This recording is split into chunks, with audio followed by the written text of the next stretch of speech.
আসসালামু আলাইকুম প্রিয় ফুটবল ভাই ব্রাদার্স, আশা করছি সবাই অনেক অনেক অনেক ভালো আছেন। আজকের এই ভিডিওতে আমি কথা বলবো হামজা চৌধুরীর কাছ থেকে আমরা কিভাবে তার সেরা পারফরমেন্সটা বের করে আনতে পারি এবং এটা আসলে কিভাবে সম্ভব, এবং তাকে দলের কোন পজিশনটাতে, দলের কোন ফরমেশনের সাথে, দলের কোন জোনটাতে আমরা তাকে সবচাইতে বেশি কার্যকরী ভূমিকায় দেখতে পারি, কিংবা কোন জায়গাটাতে তাকে আমরা রাখলে তার কাছ থেকে সেরা আউটপুটটা আমরা বের করে আনতে পারবো বলে আমার কাছে মনে হয়। সেই বিষয়ে আজকের এই ভিডিওতে কথা বলবো। তবে ভিডিও শুরু করার আগে আপনাকে একটু বলে রাখছি, আপনি এই মুহূর্তে আমার গায়ে যে জার্সিটি দেখতে পাচ্ছেন, এই জার্সিটি আমাকে পাঠিয়েছে বাংলাদেশ ফুটবল টিমের কিট স্পন্সর দৌড়। সো আপনি যদি এই অফিসিয়াল জার্সিটি কিনতে চান তাহলে আপনি দৌড়ের অফিসিয়াল ওয়েবসাইট থেকে নিতে পারবেন, এবং আমি সেই লিঙ্কটি কমেন্ট বক্সে দিয়ে দিব। সো আমরা কথা না বাড়িয়ে ভিডিওতে ফিরি। হামজা চৌধুরী এই মুহূর্তে বাংলাদেশ ফুটবল টিমের প্রধান আকর্ষণ। শুধু বাংলাদেশ ফুটবল টিম বলতে গেলে ভুল হবে, এই মুহূর্তে পুরো বাংলাদেশের কেন্দ্রবিন্দু এবং আকর্ষণ হিসেবে যে মানুষটার নাম, সে মানুষটা হচ্ছেন হামজা চৌধুরী। কেনই বা তিনি এইরকম আকর্ষণে থাকবেন না? ফুটবল দুনিয়ার এবং ওয়ার্ল্ডের সবচাইতে বড় লিগ, স্পোর্টসের সবচাইতে বড় লিগ ইংলিশ প্রিমিয়ার লিগে খেলা একজন ফুটবলার যখন তিনি বাংলাদেশের প্রতিনিধিত্ব করতে আসছেন, তখন তাকে নিয়ে কথা হবে, তাকে নিয়ে আলোচনা হবে এবং তাকে ঘিরে আকর্ষণ হবে। এটা একদম সাধারণ একটা বিষয় বলে আমি মনে করছি। তবে আমি কিছু ক্ষেত্রে দেখলাম যে হামজা চৌধুরীকে নিয়ে অলরেডি অনেক কথা বলা হচ্ছে, তাকে নিয়ে অলরেডি কিছু জায়গায় কিছু সিনিয়র ফুটবলার তাকে নিয়ে সমালোচনা করছেন।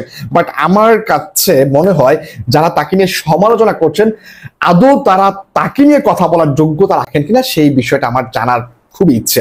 যাই হোক, আমি এই যে টপিকে কথা বলা শুরু করেছি বা যে টপিকে ভিডিওটা করবো, আমি সেই টপিকে ফিরে যাই।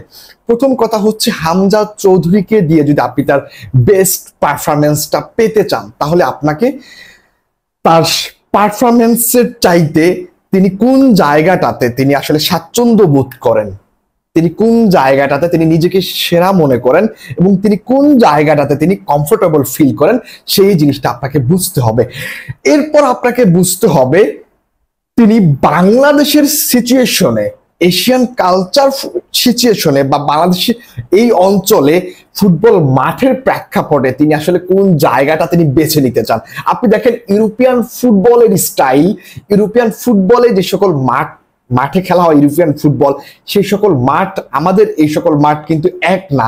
সো আপনি হামজা চৌধুরীকে হয়তো বা হচ্ছে শেফিল্ড ইউনাইটেড বলেন বা হচ্ছে তিনি এর আগে যে ক্লাবটাতে খেলেছেন সেই জায়গায় আপনি হচ্ছে তাকে একজন ডিফেন্সিভ মিডফিল্ডার কিংবা হচ্ছে রাইট ব্যাকে আপনি তাকে দেখেছেন হয়তো। বাট আপনি কিন্তু বাংলাদেশের প্রেক্ষাপটে যে আপনি তাকে ডিফেন্সিভ মিডফিল্ডারে দেখতে চাইবেন বা হচ্ছে একজন রাইট ব্যাকে দেখতে চাইবেন, সেটা কিন্তু আসলে ভুল। কারণ বাংলাদেশের প্রেক্ষাপটটা একদম ভিন্ন। আমার কাছে যেটা মনে হয় যে হামজা চৌধুরীকে যদি আমরা তার কাছ থেকে সেরা পারফরমেন্সটা পেতে পারি, আমার কাছে যতটুকু মনে হলো তার খেলা যতখানি আমি দেখেছি, যতখানি তার খেলা নিয়ে বিশ্লেষণ করেছি, আলোচনা করেছি, একদম দেখার ট্রাই করেছি, আমার কাছে মনে হয় যে তার কাছ থেকে যদি আমরা সেরা পারফরমেন্সটা পেতে চাই, তাহলে আমাদের উচিত তাকে জিজ্ঞেস করা যে তিনি কি চান।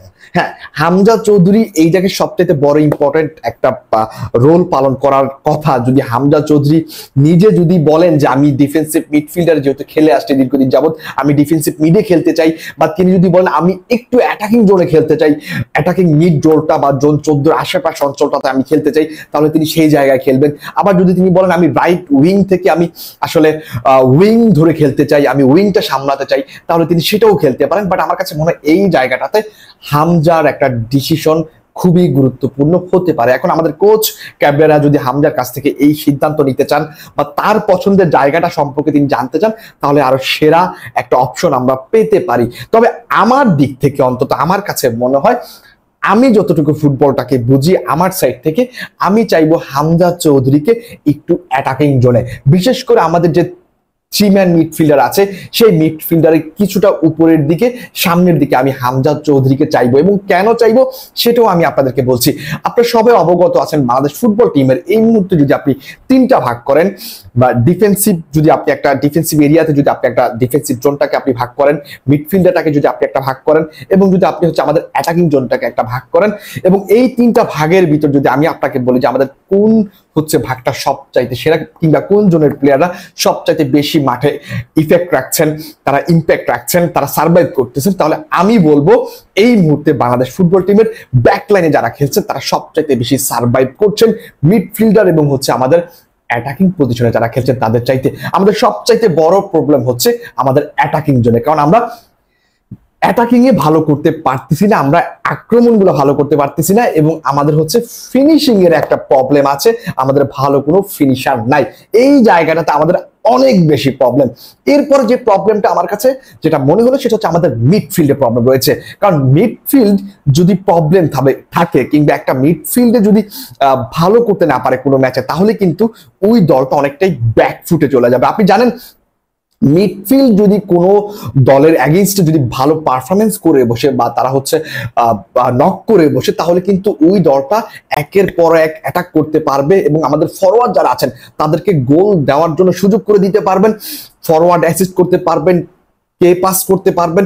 টোটাল কথা হচ্ছে মিডফিল্ড যদি ভালো খেলে থাকে তাহলে আমাদের অ্যাটাকিং এ যেরকম সহায়তা হবে, ঠিক সেইম ভাবে আমাদের ব্যাকলাইনের উপরও কিন্তু প্রেসারটা কমে আসবে। সেই জায়গা থেকে আমার কাছে মনে হয় হামজা চৌধুরীকে যদি আমরা মিডফিল্ডের কিছুটা সামান্য উপরে রাখতে পারি, তাহলে আমরা তার কাছ থেকে অ্যাটাকিং এ যেরকম সাহায্য পাবো, পাশাপাশি তার কাছ থেকে আমরা মিডফিল্ডেও সাহায্য পাবো, এবং ডিফেন্সিভ এরিয়াতেও আমরা তার কাছ থেকে সাহায্য পাবো। এবং হামজা চৌধুরীর ভিতরে যে গুণাবলী রয়েছে ফুটবলের দিক থেকে, আপনি তার কাছ থেকে আপনি পেসিংটা পাবেন, পাসিং একুরেসি পাবেন, একদম আমার কাছে মনে হয় যে পারফেক্ট পাবেন, যেটা আমার কাছে মনে হয় না বাংলাদেশের 2-3 জন প্লেয়ার ছাড়া কেউ দিতে পারবে আপনাকে। তার কাছ থেকে আপনি ফরওয়ার্ড রান পাবেন, তার কাছ থেকে আপনি হচ্ছে জোন 14 এই আশেপাশ থেকে আপনি একটা হচ্ছে অন টার্গেট শট পাবেন।